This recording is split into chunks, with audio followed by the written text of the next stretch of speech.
El campo y los campesinos, los pequeños y medianos productores, podemos lograr la autosuficiencia si nos respetan y si nos apoyan y nos reconocen nuestra calidad de sujetos productivos y sujetos de derechos. Muchas gracias.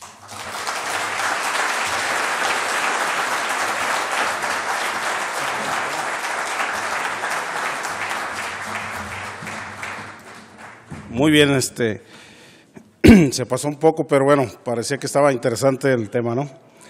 Miren, son muchas preguntas, la verdad, vamos a tratar de atenderlas todas.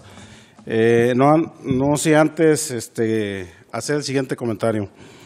Yo creo que, bueno, nos dio un panorama muy general, muy también específico sobre los problemas que tenemos, que teníamos hace varios años y que aún los seguimos teniendo.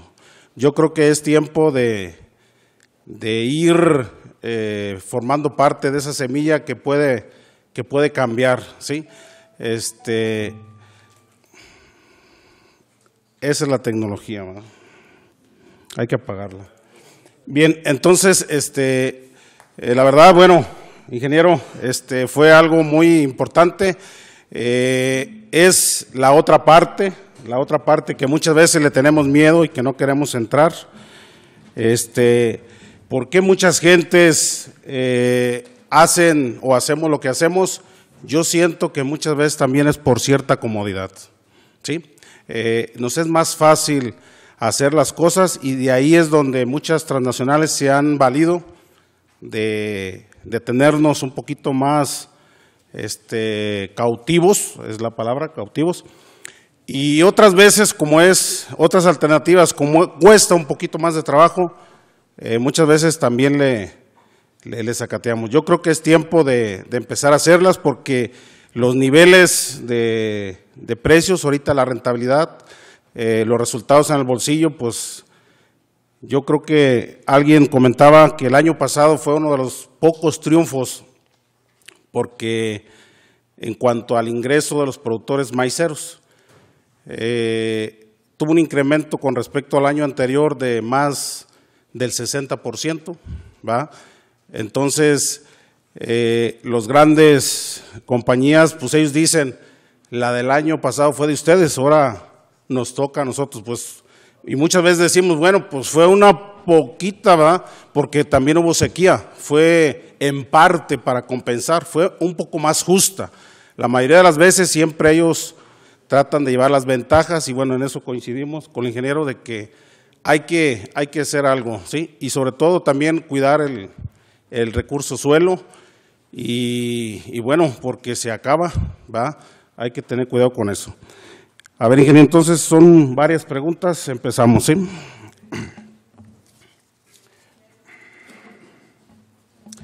¿Qué hace ANEC para contrarrestar las decisiones equivocadas de las instituciones gubernamentales en cuanto a sus programas obsoletos? Hay algunas que son similares y las vamos a tratar de resumir, ¿sí? ¿La contesta, ingeniero, o espera? Ok, yo creo que sí, porque en varias tienen el mismo tema, sí.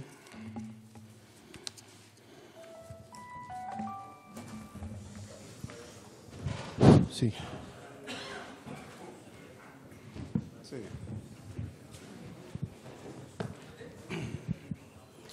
A ver, ingeniero, otra pregunta dice, ¿cuál es su opinión en la utilización de abonos orgánicos, su uso de biofertilizantes enriquecidos y caldos minerales? ¿Por qué no se ha difundido esta herramienta tan importante para la regeneración del suelo y la inducción a la resistencia vegetal? Bueno, yo creo que ya se dijo, ¿no? ¿Cuál es su punto de vista de que el CIMMYT esté ofreciendo líneas de maíz transgénico a nuestros productores? ¿Por qué en Estados Unidos y en Argentina no quieren sembrar una semilla de maíz que no sea transgénica?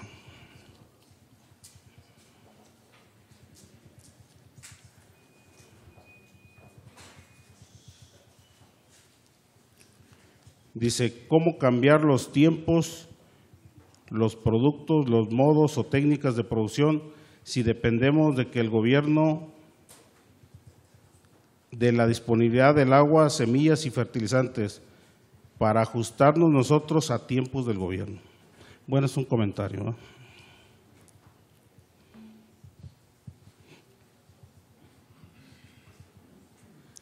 Dice, ¿qué la solución no será? Dice, énfasis existente en reglamentos que no permita transgénicos en nuestro campo y cerrar la importación de transgénicos para el consumo, como lo han hecho los países de Europa y otros, y ponernos a producir para los mercados que requieran maíz libre de transgénicos. Ante la globalización mundial, debemos proteger a los productores de maíz con tecnología y comercialización. ¿Es posible de implementar una política de primero consumir el maíz que se produce y luego importar el faltante? ¿Es posible generar un organismo rector, regulador y fiscalizador en la comercialización de maíz e insumos? Se supone que ya lo hay. La Zagarpa.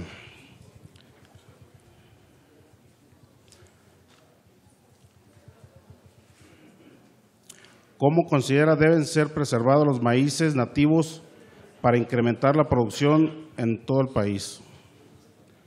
Dice, ¿qué aliados se tienen en los congresos locales y de la Unión para frenar la inversión de productos transgénicos?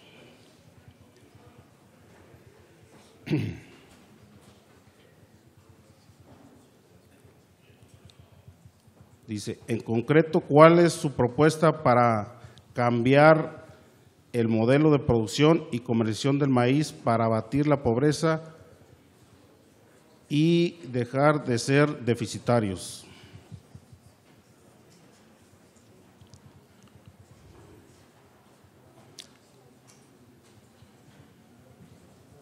Dice, ¿por qué no se ponen las empresas, la gente, los doctores a hacer una semilla que permita que compita con las extranjeras y así evitar los monopolios, que haya competencia y así mejores precios de los insumos? Bueno, este es un comentario. Dice, la paradoja en la importación de alimentos de que estamos dando trabajo a los agricultores extranjeros y dejando sin trabajo a nuestros campesinos. Este es comentario. ¿Cómo podemos intervenir con el gobierno cuando existen muchos políticos con intereses y están a la orden de los monopolios? Principalmente. Varias están relacionadas, ¿verdad, ingeniero? Te paso el micrófono. Muy amable. Muy amables por las preguntas, comentarios. En primer lugar, quisiera hacer un comentario respecto a los precios altos de los granos. Cuando los precios son bajos y se pagan precios bajos a los productores, nadie dice nada y nadie se preocupa. Cuando los precios son altos, empiezan las preocupaciones y empiezan a decir que los productores, qué mal, están haciendo un daño a la economía nacional, están presionando la inflación a la alza, están incrementando los precios al consumidor, están especulando. Se dan cuenta de esas dos maneras de encarar el problema de los precios al productor. Pero hablando de precios altos, yo les quiero dar dos datos. Primer tema, aunque los precios del año pasado han sido altos, si vemos los precios constantes en una serie de 30 a 40 años, son precios inferiores respecto a los que prevalecían hace 30, 35, 40 años en el campo. El costo de lo que consume y compra el productor se ha elevado mucho más, y lo que antes se podía comprar con una tonelada de maíz hace 40 años, hoy se puede comprar un tercio o un cuarto de lo que antes se podía comprar. O sea, en términos reales aunque en pesos constantes, corrientes, los precios aparenten ser muy altos, en términos corrientes o constantes reales, los precios no son muy altos y no han perdido valor respecto a años anteriores, décadas anteriores. Pero el otro tema de los precios altos es el incremento de los precios de los insumos. Si aumenta 60% los precios, como dijo Juan Carlos, del maíz el año pasado respecto al año antepasado, por los precios de la semilla, de los fertilizantes herbicidas, ¿cuánto? 20. Tú dijiste un 20. No, el precio del maíz subió el 60.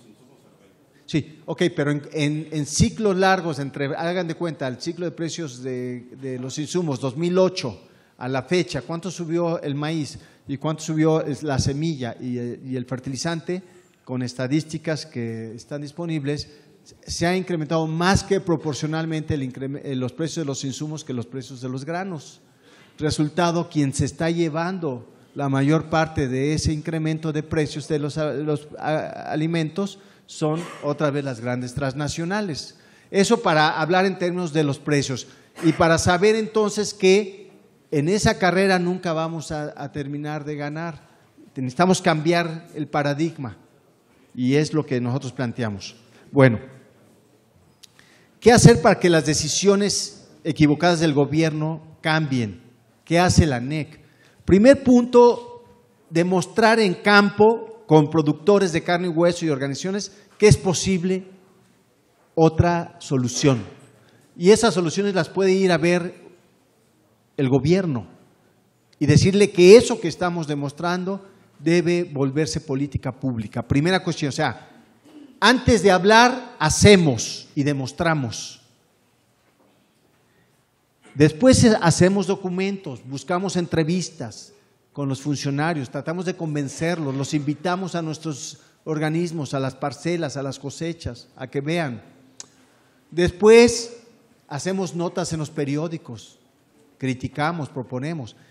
Y también vamos con los diputados, los senadores, y a veces tenemos que hacer denuncias internacionales y marchas, plantones, etcétera, porque desafortunadamente el gobierno está tan conectado con los monopolios y con un modelo fracasado que la gente en el gobierno ya no piensan por sí mismos, es en automático lo que viene. Entonces, para eso es la organización de productores autónoma, autogestiva, no vinculada a partidos políticos, no apadrinada por nadie, sino solamente sirviendo a los productores, porque podemos y debemos decir lo que queramos en función de los intereses de la gente. Y podemos hacer recursos legales. Nosotros nos hemos amparado contra permisos de siembras piloto y experimentales de transgénicos por un reglamento ilegal de la Ley de Bioseguridad sobre organismos genéticamente modificados, etcétera. Hay muchas maneras, pero si nosotros no nos defendemos y no nos movilizamos, no hay cambios. Por ejemplo, puede haber dinero para 1,000 millones de pesos en el presupuesto para compras consolidadas de fertilizante para importar urea de Ucrania. Pero quiero saber cuánto hay para la producción de humus, de lixiviados, de animales útiles para pagar asistencia técnica y despachos como SICASA, para pagar a científicos como los de SICASA. ¿Dónde está? No hay dinero.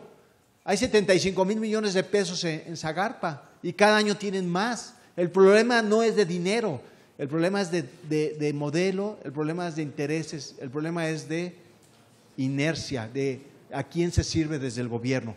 Y si nosotros no tomamos decisiones, otros las van a tomar por nosotros. Y ya sabemos que otros van a tomar decisiones en función de sus intereses y no de los nuestros.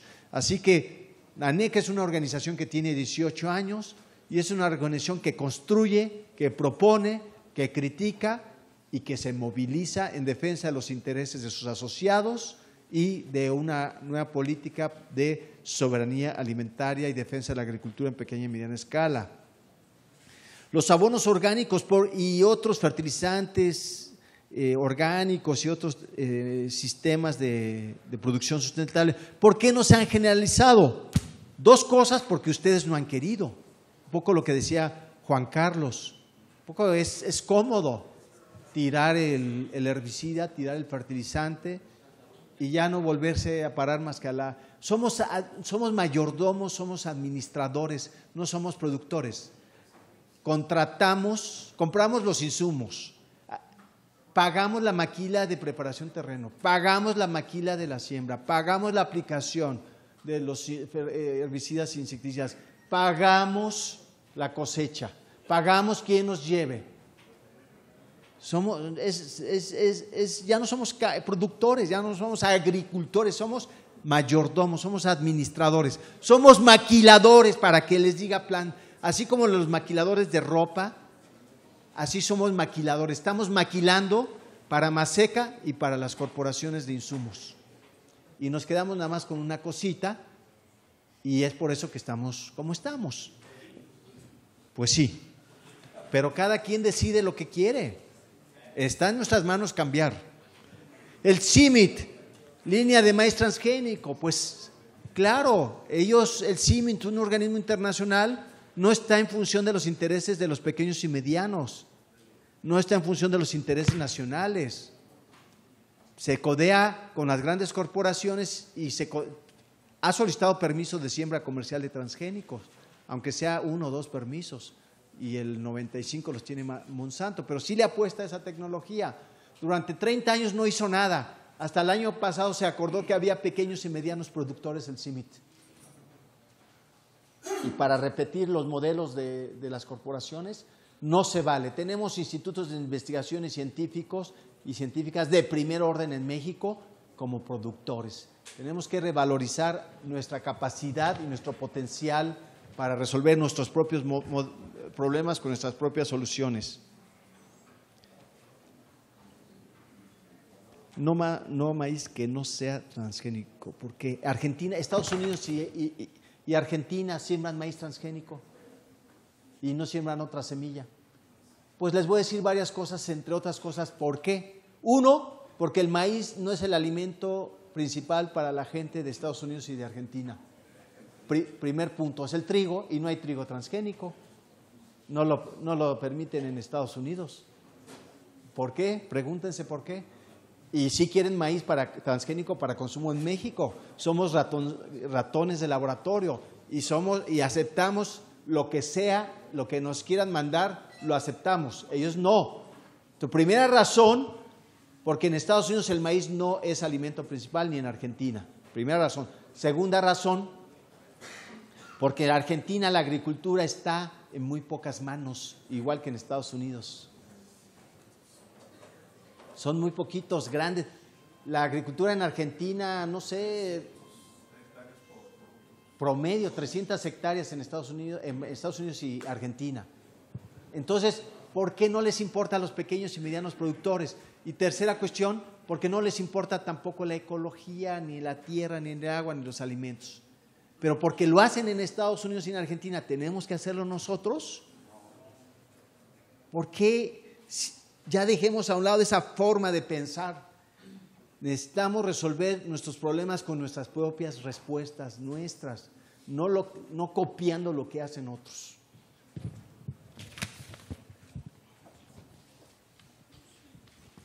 ¿Cómo cambiar cosas si seguimos dependiendo de lo que del gobierno, los apoyos, los programas que abran, que no lo abran? Un primer tema para cambiar es dejar de depender, lograr nuestra libertad. Para hacer lo que estamos planteando de revolución tecnológica no necesitamos pedirle permiso al gobierno, necesitamos apoyos del gobierno. Para hacer humus de lombriz podemos empezar con una cubeta. Para hacer violes podemos empezar con una cubeta, un tambo de 200 litros o un tambo de esos de 1,000 litros de 800 pesos que aquí están en los desperdicios para hacer nuestros propios fermentos. Solo que queramos cambiar y que queramos poner en el centro nuestras decisiones y nuestro trabajo. Y dos, esto no quiere decir que debamos dejar al gobierno en paz. El gobierno está para servir a nosotros. El presupuesto público es presupuesto público de todos los contribuyentes que autoriza la Cámara de Diputados. No son las voluntades del secretario de Agricultura o del presidente. Tenemos que hacer que en lugar de que subsidien 1,000 millones de pesos por año importar urea de Ucrania, que al menos sea mitad y mitad, 50, 500 para desarrollar otras formas de producción y así todo el presupuesto. Pero para eso necesitamos tener la voluntad y necesitamos exigir a nivel local, a nivel estatal y a nivel nacional. Si no exigimos, si no levantamos la voz y no nos consideramos como gente productiva y gente de derechos y solamente pedimos favores, nos las van a seguir haciendo otros 30 años, no obstante los resultados. No permitir transgénicos como Europa. Exactamente. Fíjense qué tontería más grande quieren hacer. México es el país número 1 a nivel mundial en producción de maíz blanco para consumo humano. Nadie produce tanto maíz blanco como México para consumo humano. En los mercados internacionales el maíz blanco tiene un premio, un sobreprecio respecto al maíz amarillo. Puede oscilar 20, 30, 40 o 50 dólares. Pónganle la cantidad que quieran y pónganle el volumen que entra al mercado que quieran. Podemos ser exportadores número 1 de maíz blanco para consumo humano con sobreprecio respecto al maíz amarillo. Pues en lugar de aprovechar ese potencial, queremos tirarlo al caño, sembrando maíz transgénico. Sembrando maíz transgénico, automáticamente nuestros maíces se degradan a la calidad de US2, maíz amarillo, para consumo forrajero o uso industrial. ¿En qué cabeza cabe echar la ventaja competitiva? ¿En dónde? ¿A quién se le ocurre perder eso cada año y definitivamente y nunca más recuperarlo? Solamente a gobiernos al servicio de Monsanto. Paremos esa estupidez y esa tontería porque nunca más la podremos recuperar. Primero consumir lo que producimos y después, claro que sí, pero para eso necesitamos que haya, sí, un gobierno responsable y podamos nosotros como productores participar en una comisión administradora del comercio exterior agroalimentario. Antes había determinados cupos, pero con el Tratado de Libre Comercio se acabó. Libre comercio, libre importación, libre exportación a la medida de los monopolios. Eso no funciona ni en Estados Unidos. Es una mentira eso de libre comercio, es una falacia. Es libre mercado para nosotros y proteccionismo para ellos. Pero nosotros somos bastante ingenuos, por no decir otra palabra. Un organismo rector de la cadena, dice Juan Carlos, efectivamente ya hay. ¿Por qué no funciona? Hay que preguntárnoslo. ¿A quién responda ese organismo? ¿A los monopolios o a los productores? ¿Qué necesitamos hacer para cambiar ese organismo? Pero que requerimos un organismo rector, regulador, gobierno, productores industriales, sí lo requerimos. Preservar maíces nativos, esa es una necesidad. Nosotros estamos a favor de los maíces nativos y maíces híbridos, no transgénicos. Con los maíces criollos o nativos podemos hacer maíces híbridos para lo que necesitamos ahora y los problemas que vamos a enfrentar dentro de 10, 20, 50, 100 años. Necesitamos, la preservación no solamente se da en bancos, porque el gobierno dice, acaba de inaugurar aquí cerca en Guadalajara, no sé dónde, con inversiones, ay mira, un banco de semillas más grande del mundo y mira a quién sabe cuántos metros abajo de la tierra, va a resistir un ataque atómico y va. Pero la conservación de las semillas nativas no es de esa manera. Las semillas nativas, la mejor manera de conservarlas es en vivo, produciéndolas con los productores, con las comunidades, porque el maíz no está hecho de una vez y para siempre, sino el maíz siempre está en un continuo proceso de mejoramiento, ciclo por ciclo, generación por generación, intercambio. La mejor manera de conservar es en vivo, no en bancos de semillas. Aliados en los congresos locales, les quiero decir dos experiencias. En Tlaxcala, el Congreso autorizó una ley de preservación y fomento de semillas criollas, donde prohíben en Tlaxcala el maíz transgénico. Está bien, es una buena iniciativa, pero de nada serviría si autorizan la siembra de maíz transgénico en Chihuahua, Tamaulipas, Sonora, Sinaloa. porque al paso de 2, 3 años el maíz de Tlaxcala va a estar contaminado y el de todo el país. Es una buena iniciativa, pero da una buena señal. En el Distrito Federal también está prohibido el maíz transgénico. Igual habría que hacer en los congresos locales de sus estados, en Michoacán, en Guanajuato, en Nayarit, en Jalisco, en Chiapas, esas iniciativas, pero sobre todo asegurar que el gobierno federal no cometa el grave error de autorizar la siembra comercial de maíz transgénico. Cambiar de modelo. ¿Cuál es la propuesta para lograr la autosuficiencia alimentaria? 1, decisión política. Podemos tener nuestra autosuficiencia alimentaria. Parece que eso va caminando. 2, tener una propuesta a largo plazo. La autosuficiencia no la vamos a lograr. Yo calculo que podemos, entre 5 y 8 años, podemos lograr una producción que satisfaga al 80% al menos las necesidades de maíz de este país. Pasar del 45 al 20 ya es un buen avance. Pero se requieren inversiones. 1, financiamiento. Solamente el 8% de los productores de maíz tiene acceso a financiamiento. ¿Creen ustedes que se puede lograr autosuficiencia alimentaria con ese acceso a financiamiento? Pues no. Necesitamos que el 100% tengan financiamiento, como en Estados Unidos, Europa y como Brasil. 2, ¿ustedes creen que con las tasas de intereses y los costos asociados, de 12 lo más barato, a 18, a 24, a 30% de interés, los que tienen, van a lograr autosuficiencia alimentaria? Necesitamos financiamiento al 100% de los productores con tasas no mayores a 5%. Y 5% anual es muy caro. Pero necesitamos que al crédito 100% y a no más de 5% de interés anual esté asociada asistencia técnica de calidad y de campo, como la hoy que tenemos con SICASA y con Gaia. Muchos de ustedes son técnicos y despachos. Nada pueden hacer ustedes si no hay crédito con un productor, y el productor tampoco. Necesitamos la vinculación, financiamiento, asistencia técnica y organización. Y necesitamos algo que es fundamental. Bueno, no semillas transgénicas. Necesitamos investigación aplicada para enfrentar el cambio climático, calores extremos, heladas, etcétera. Eso cuesta dinero, es inversión. Y finalmente necesitamos el tema agua. Sin agua no podremos lograr autosuficiencia alimentaria. Cada vez hay menos agua, está disputada para usos urbanos, industriales y de servicios, y cada vez los mantos están más agotados y contaminados. Necesitamos invertir en agua. Mucha inversión en los siguientes 20 años para duplicar las zonas de riego, para tecnificar en 100% el riego agrícola y para ajustar los cultivos al uso más óptimo del agua. ¿Cuesta dinero la autosuficiencia alimentaria? Sí, pero dinero hay, y el dinero que ha habido en los últimos años no ha servido más que a enriquecer a no más de 5% de unos agricultores de rentistas, ya no quiero decir de dónde porque luego los sinaloenses ya no me van a querer, y a las transnacionales monopólicas.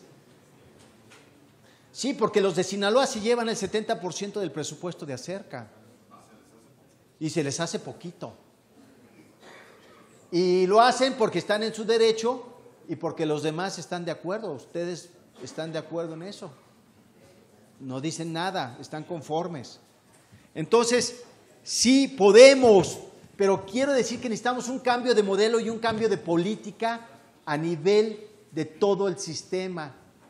Y esto, si no lo hacemos, estamos condenados. Pero lo que les quiero decir claramente es que sí podemos lograr la autosuficiencia en maíz y la autosuficiencia en los alimentos básicos. Semilla nacional que compita con las extranjeras. Hay semillas nacionales de gran calidad. Yo les puedo demostrar en El Arado, en el municipio de San Pedro, Lagunillas, en Nayarit, que ellos han producido semilla a 500 pesos el bulto, con rendimientos equivalentes a Asgrow Pioneer de Calf. Podemos. Y eso que están solos y aislados. Pregúntenle a Sergio Ramírez si se puede o no se puede, y a otros compañeros genetistas de este país y a campesinos si no se puede. Sí podemos, pero necesitamos también decidirnos a hacerlo y lograr algunos apoyos. Finalmente, ¿cómo intervenir en el gobierno con políticos al servicio de los monopolios? Bueno, esa pregunta no se las puedo responder y creo que ustedes la podrán responder mejor que yo. Muchas gracias. Bueno, te agradecemos.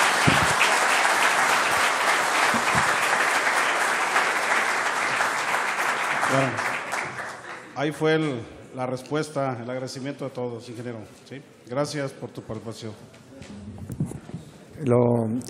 Queremos hacer un agradecimiento tanto a ti, Juan Carlos, por tu moderación, como de Víctor, su excelente ponencia, que obviamente nos dejó temas para reflexionar. Para ello le voy a pedir a la licenciada Patricia Peralta García, que es asistente de la coordinación SICASA en el estado de Veracruz, nos haga el favor de pasar acá al frente y le haga el reconocimiento, la entrega de este pequeño reconocimiento a Víctor.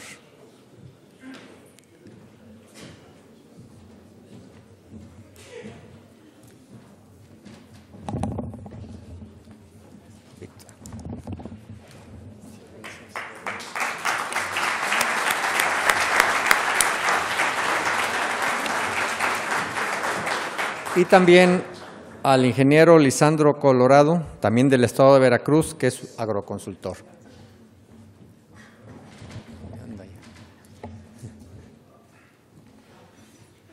Él va a ser el conducto para agradecerle la participación a Juan Carlos.